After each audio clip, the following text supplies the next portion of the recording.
A strong friend. Yeah. I mean, very warm, close.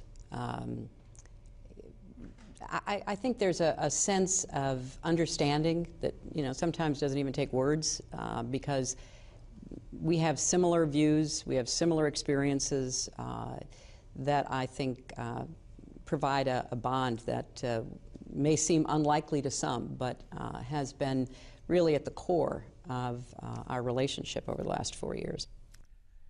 It is fair to say that every day we find ourselves holding back a snicker, guffaw, or even a laugh-out-loud knee slapper when it comes to things our politicians say.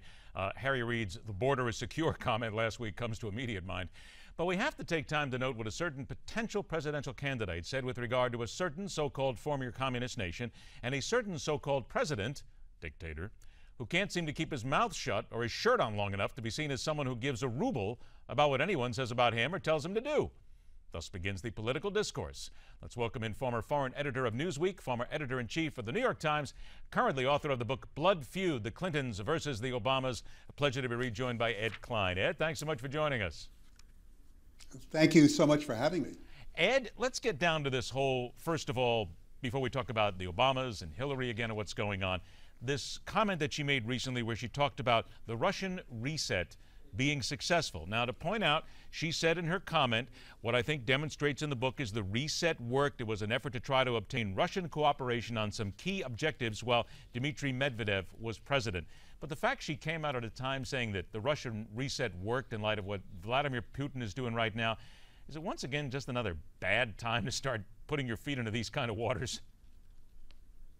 Well, Hillary keeps making comments like, we were dead broke, I was against gay marriage before I was for gay marriage, and now the reset with Russia worked, all of which seems to me to be done by someone who's rusty, isn't at the top of her game. The American public doesn't need to be told that the reset worked when simultaneously with those words, Russia is now currently bombarding and shelling the Ukraine, the first time since World War II that a European country has actually gone to war with another European country.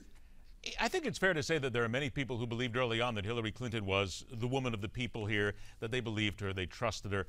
But is it also not fair to say that she's just making so many mistakes here that it's very uncharacteristic? She should know better than to say things like these. I hate to say that, but I will say that in line of somebody who has been in the political theater for so long. So why does she continue to push a lot of these statements out there that anybody with a smart PR/marketing mind would be able to say, Mrs. Clinton, I don't think that's in your best interests? Well, I try to explain that, and I think I did in my book, Blood Feud. The relationship between Hillary Clinton when she was the Secretary of State and the Barack Obama White House was a dysfunctional relationship. They did not get along. While she was Secretary of State, foreign policy was actually being made in the White House by a triumvirate led by David Axelrod, a political operative, Valerie Jarrett, who has absolutely no foreign policy experience, and John Brennan, the Deputy National Security Advisor, who often accompanied Hillary on trips and was treated more importantly than she was. I also wanted to talk about the fact that she seems to be completely out of touch. Would you agree? Well, I've been feeling recently that there is a difference between the Hillary of 2008, when she was in that primary battle with Barack Obama and she came on fire. She was really lit up and she was talking to people in a very, very direct way and making progress. And the Hillary of 2014, who seems to be lacking that fire in the belly. I wonder if she's having serious second thoughts about running for president. Let's talk about that for a minute here, because there is a tremendous amount of discussion here that the Obamas will do what they can to perhaps make sure that Hillary Clinton does not get into the White House. And we heard that soundbite before us where Hillary talked about the fact that it was a warm, close relationship between she and the president, which your book completely paints as totally incorrect here. But if we look at the fact that people say the Obamas would do anything that they could to get her out of office, do the Obamas really need to undermine Hillary Clinton at this point, noting what she is doing in the public arena? Well, despite all her gaffes, Hillary is still leading the pack in the Democratic Party for the nomination. And as I reported only recently, the Obama White House has authorized Valerie Jarrett to open secret negotiations with Elizabeth Warren, the left-wing senator from Massachusetts, who is very popular on the far left base of the Democratic Party. They've been encouraging her, Elizabeth Warren, to challenge Hillary. In addition to that, only recently, President Obama said, and I'm quoting him, that Joe Biden would make a superb president. So I think they're doing everything they can to make sure that Hillary doesn't have a cakewalk into that nomination. All right, two people you mentioned here, and I have to get your opinions on these. First of all, Elizabeth Warren. She has said time and time again, she's almost come out and almost said the words. What words do you not get about my not wanting to run for president? She just continues to say this over and over again.